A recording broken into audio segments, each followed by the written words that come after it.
आत्मदर्शन स्वयं का दर्शन, आत्मदर्शन स्वयं का दर्शन, आत्म ज्योति जगा ले, बुझी हुई जगा कर ज्योति, स्वराज्य फिर पाले। आत्मदर्शन स्वयं का दर्शन।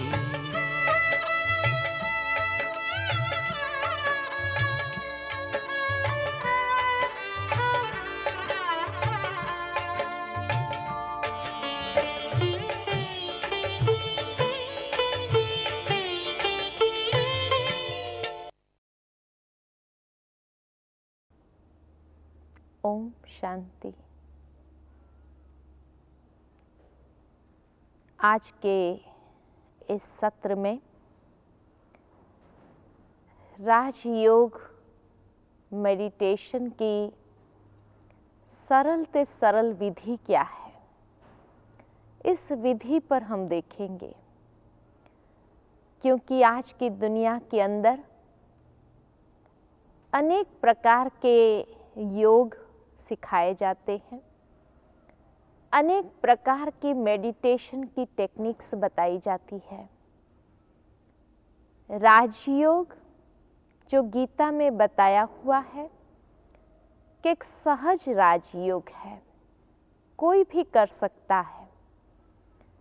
गीता में भगवान ने अर्जुन को कहाँ पर भी ये उपदेश नहीं दिया कि हे अर्जुन, तुम अपने घर गृहस्थ को छोड़ दो, सन्यासी बन जाओ, जंगल में चले जाओ, कठिन से कठिन तपस्या करो, तब तुम मुझे प्राप्त कर सकोगे।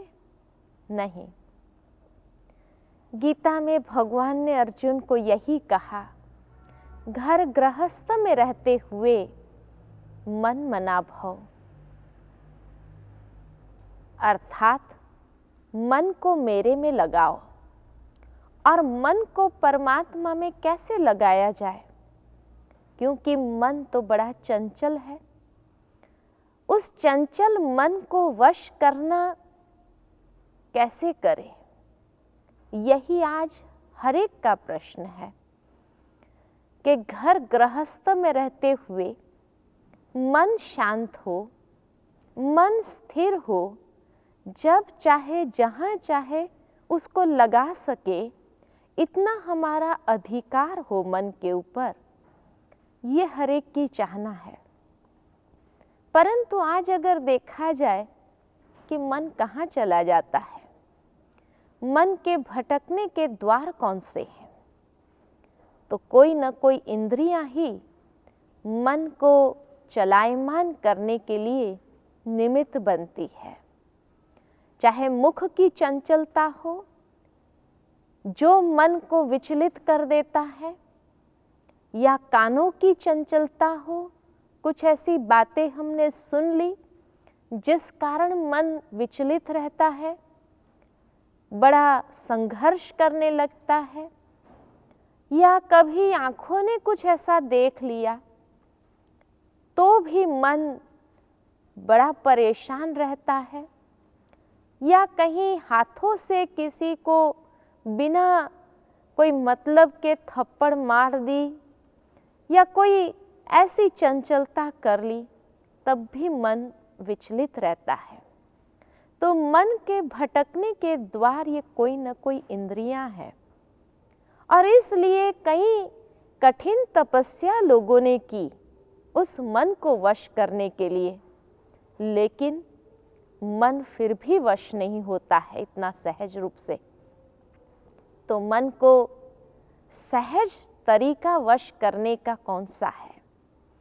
वैसे कई प्रकार की जो मेडिटेशन की टेक्निक बनाते हैं, कई लोग ऐसे भी कहते हैं कि मन को शांत करने के लिए मन को शून्य अवस्था में ले जाओ, और जब विचार शून्य अवस्था मन की हो जाती है, तब उसको शांति का अनुभव होता है, मन स्थिर हो जाता है। ये एक तरीका बताते हैं। दूसरे प्रकार के लोग ये बताते कि कहीं श्वासों के ऊपर अपने मन को एकाग्र करो। जहाँ श्वास रिदमेटिक हो जाएंगे तो मन भी रिदमेटिक चलने लगेगा, अर्थात अपने वश में रहेगा। इसलिए वो श्वासों पर कंसंट्रेट करते हैं। तीसरे प्रकार के लोग हैं कि जो मन को एकाग्र करने की विधि में यही बताते हैं कि कोई ना कोई मंत्र ले लो और वो मंत्र को बार बार सिमरण करते जाओ, रटते जाओ। जितना जितना मन उसमें खोने लगेगा, समाने लगेगा, ये मन की एकाग्रता को सहज ले आएगा। और कई लोग ऐसे भी हैं जो कुछ ऑब्जेक्ट दे देते हैं और ऑब्जेक्ट पर मन को एकाग्र करने के लिए कहते हैं। ऐसे अनेक तरीके बताए जाते हैं मन को एकाग्र करने के। परंतु राजयोग क्या सिखाता है? राजयोग हमें ये कहता है कि मन को हमें शून्य अवस्था में नहीं ले जाना है, क्योंकि मन के विषय में तो आगे के सत्र में हमने देखा ही कि मनुष्य का मन कितना तीव्र वेगी है, और उस तीव्र वेग को अगर रोक लिया जाए तो क्या होगा। जैसे मान लो एक तेज गति की बहती हुई नदी हो और उस नदी के वेग को अगर रोकने के लिए कोई दीवार बनाई जाए तो क्या होगा, पानी रुक जाएगा। परंतु एक समय आएगा जो पानी की शक्ति दीवार की शक्ति से बढ़ जाएगी और वो दीवार को भी तोड़ करके कितना नुकसान कर देता है। इसी प्रकार अगर मन की ये गति को शून्य अवस्था में ले जाने के लिए उस मन की गति को सप्रेस किया जाएगा तो क्या होगा, कुछ क्षणों के लिए हो भी जाएगा, लेकिन सारा समय तो हम वैसे नहीं रहेंगे, क्योंकि हमें कर्म योगी बनना है, कर्म भी करना है। ये तो नहीं कि हम कर्म छोड़कर बैठ जाएंगे और जब कर्म में आएंगे तो फिर से वो मन की गति कितनी तेज चलेगी। तो क्यों न ऐसी कोई विधि अपनाएं ताकि कर्म करते हुए भी हमारा मन शांत और स्टेबल रहे। ये विधि अपनानी है। इसीलिए अगर उस नदी का पानी जो वेस्ट जा रहा है उसको सही सदुपयोग करना है उसकी शक्ति का, तो लोग डैम बनाते हैं, जिस डैम के कारण वो पानी रुक भी जाता है। और अगर वहाँ हाइड्रो इलेक्ट्रिक पावर स्टेशन लगाया जाए तो वो पानी की शक्ति का सदुपयोग भी होता है। कितने गांव को आसपास के बिजली मिल जाती है। और अगर नहर सिस्टम साथ में बनाई जाए तो वो पानी की शक्ति कितने लाखों एकड़ जमीन को सिंचाई कर देती है, फलीभूत कर देती है। तो वही पानी की शक्ति जो एक समय वेस्ट जा रही थी, परंतु उसको चैनलाइज करने से उसका संपूर्ण सदुपयोग कर पाते हैं और उसका सुख कितने लोगों को प्राप्त होता है। इसी प्रकार मन है। मन की ये तेज गति जो है उसको अगर रोकने की कोशिश करेंगे तो बड़ा भारी नुकसान होगा। जैसे एक स्प्रिंग है, स्प्रिंग को दबा दिया जाए दब जाएंगी, परंतु जैसे ही उसको छोड़ेंगे डबल फोर्स से उछलती है। इसी प्रकार मन भी स्प्रिंग की तरह है, उसको दबा देंगे तो दब जाएंगे कुछ क्षणों के लिए, परंतु जब वापस कर्म में आते हैं तब वो स्प्रिंग डबल फोर्स से उछलती है और इतनी अधिक गति से चलने लगती है जो कई बार कईयों को हेडेक होने लगता है। फिर कहते पता नहीं मेडिटेशन करने से हमको हेडेक क्यों हो जाता है, लेकिन उसका कारण था कि उसकी गति को रोक दिया, और फिर डबल फोर्स से चलने लगी। इसलिए तो क्यों नहीं हम वो विचारों की एनर्जी को एक दिशा दे दें, और दिशा दे देने से वो मन की शक्ति का भी संपूर्ण सदुपयोग करके उसका सुख आत्मा को भी प्राप्त हो और सर्व को भी प्राप्त हो। इसलिए दिशा देना अर्थात अपनी मन की एनर्जी को चैनलाइज करना। कौन सी दिशा देना? सकारात्मक श्रेष्ठ दिशा देना। इसीलिए कहा जाता है मन को मारो नहीं, परंतु मन को मोड़ो। मन के विचारों का दमन नहीं करो, मन को अमन नहीं बनाओ, परंतु मन को सुमन बना दो। सुमन अर्थात श्रेष्ठ दिशा की ओर उसको ले जा करके सुमन, श्रेष्ठ मन, श्रेष्ठ विचारों से उसको भर दो। क्योंकि जैसा सोचेंगे वैसा बनते जाएंगे, वैसा अनुभव करते जाएंगे। कोई डर के विचार को निर्मित करता है तो डर का अनुभव करता है, कोई शांति के विचार निर्मित करते हैं तो शांति का अनुभव करता है।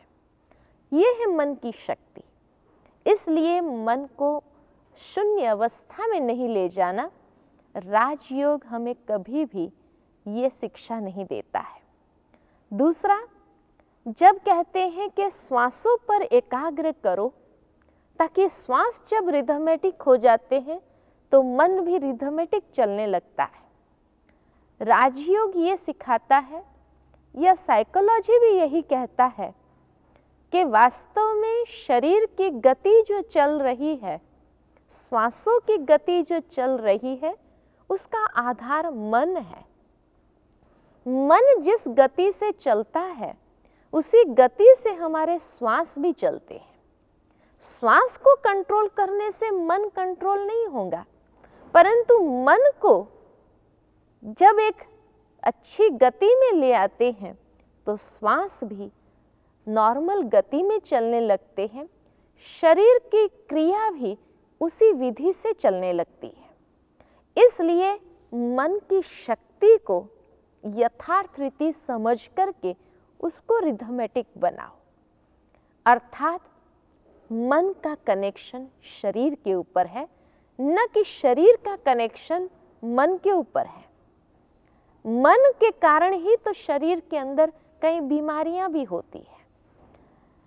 जैसे व्यक्ति जब बहुत गुस्सा करता है, गुस्से में जब आता है, तब आप देखो उसके मन की गति कितनी तेज चलती है। सिर्फ मन की गति तेज चलने की बात नहीं है, परंतु उस समय उसके श्वासों की गति भी कितनी तेज चलती है।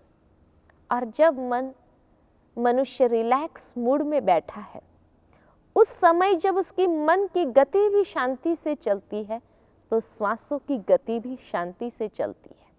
इसलिए मन का आधार श्वासों पर है, न कि श्वासों का आधार मन के ऊपर। श्वासों के आधार पर मन चलता है, नहीं, मन के आधार पर हमारे श्वास चलते हैं।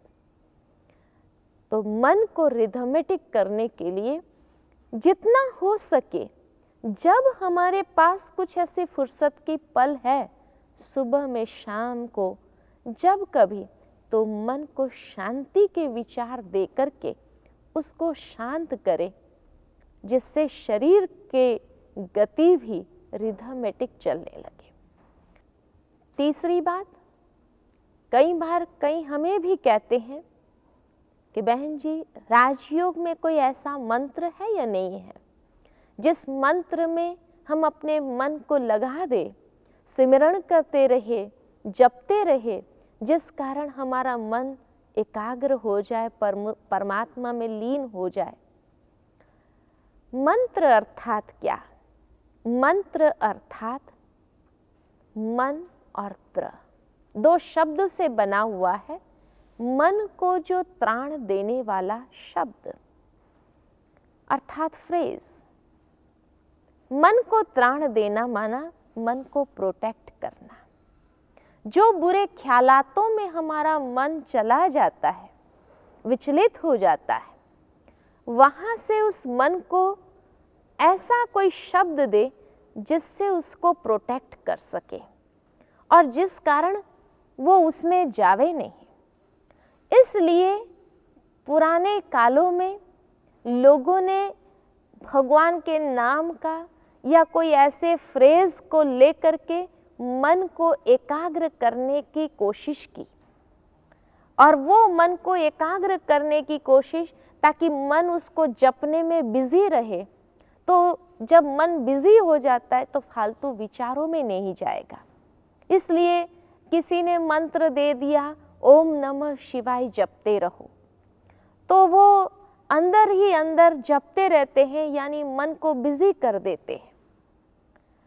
परंतु आज की दुनिया में देखा जाता कि मुख मंत्र बोलता जाता है, मन तो फिर भी कहाँ न कहाँ बाहर चला जाता है। ऐसा क्यों?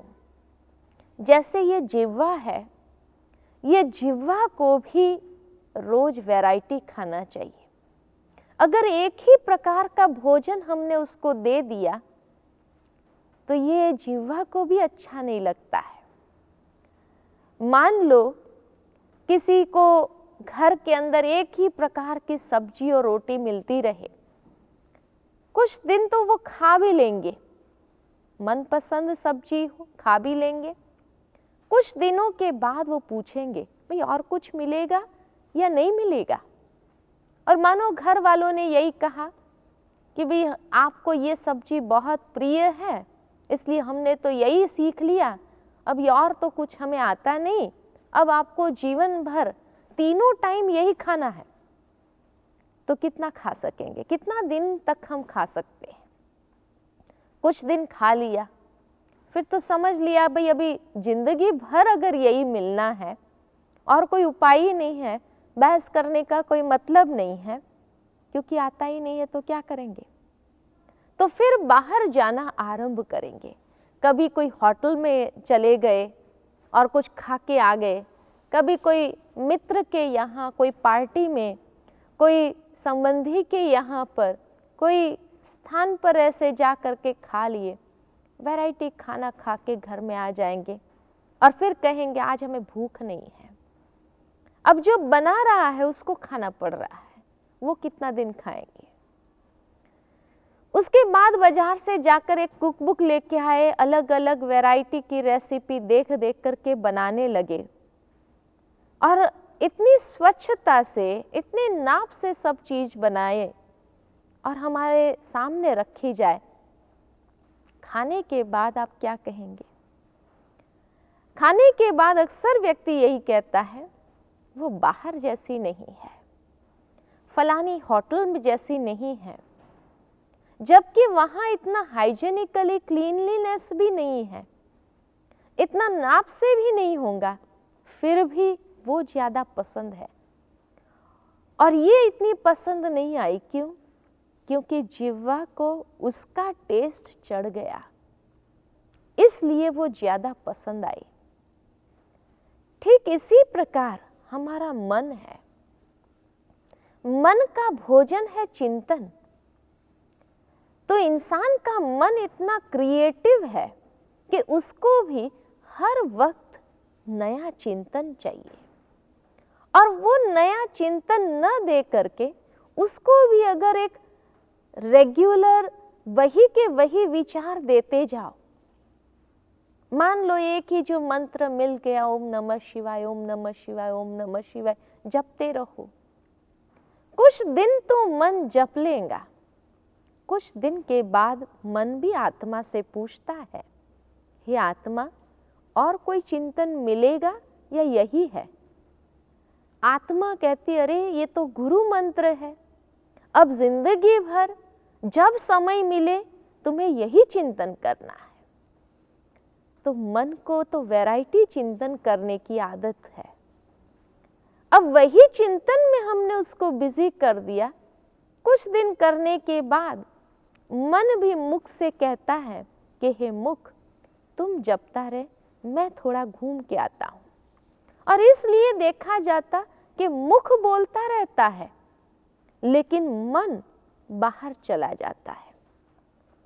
और फिर अच्छे से अच्छा चिंतन भी उसको दो, उसके बाद भी मन कहेगा बड़ा डिफिकल्ट है, ये चिंतन करना बड़ा डिफिकल्ट है। नेगेटिव चिंतन करने के लिए बिठा दो, घंटों कर सकते हैं। पॉजिटिव चिंतन करने के लिए कहो, बड़ा मुश्किल है। 5 मिनट भी सकारात्मक नहीं सोच सकते हैं। क्यों? क्योंकि मन को भी आदत पड़ गई, वो भी हिर गया बाहर के फालतू विचारों में, और वो बातें उसको ज़्यादा टेस्टी लगने लगी। फलाने के यहाँ क्या हो रहा है, उसके घर में क्या हो रहा है, उसके वहाँ क्या हो रहा है, सारे गांव की फालतू की बातें हम अपने मन को देते रहते हैं, जहाँ हमारा मतलब हो या न हो, परंतु फिर भी क्योंकि मन को उसमें टेस्ट आ रहा है। तो इसीलिए कहावत है, जंगल उगाने की मेहनत नहीं करनी पड़ती, बगीचे बनाने की मेहनत करनी पड़ती है। आज हमारे मन के अंदर भी नेगेटिव फालतू विचारों का जंगल क्रिएट करना हो, कोई मेहनत नहीं लगती है, परंतु अगर सकारात्मक चिंतन का बगीचा बनाना हो, उसमें मेहनत लगती है, एफर्ट है।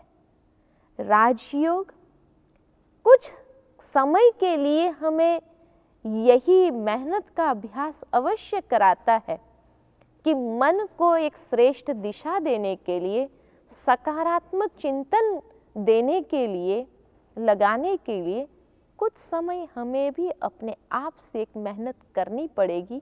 ये बगीचा सींचना होगा, परंतु बाद में वो नेचुरल हो जाता है, और नेचुरल होने कारण वो अभ्यास इस प्रकार बन जाता कि फिर हम जो देखते हैं, जो सुनते हैं, जो समझते हैं, हर बात में एक पॉजिटिव दृष्टिकोण हमारे जीवन का बन जाता, क्योंकि पॉजिटिव चिंतन बीज में है। इसीलिए कहा जाता, thoughts are like seeds you plant in your mind. विचार वो एक बीज है, जिस बीज को अगर एक बार लगा दिया जाए तो फिर बाद में वो फलीभूत होने लगता है। तो ये विचारों का, सकारात्मक चिंतन का मन के अंदर बगीचा बनाने का बीज डालना है, और एक श्रेष्ठ सकारात्मक दिशा में मन को चैनलाइज करना है। यही राजयोग का प्रथम अवस्था कहो या प्रथम अभ्यास है। उसके बाद फिर आगे बढ़ना होता है। ये है राजयोग की सिंपल विधि। ओम शांति।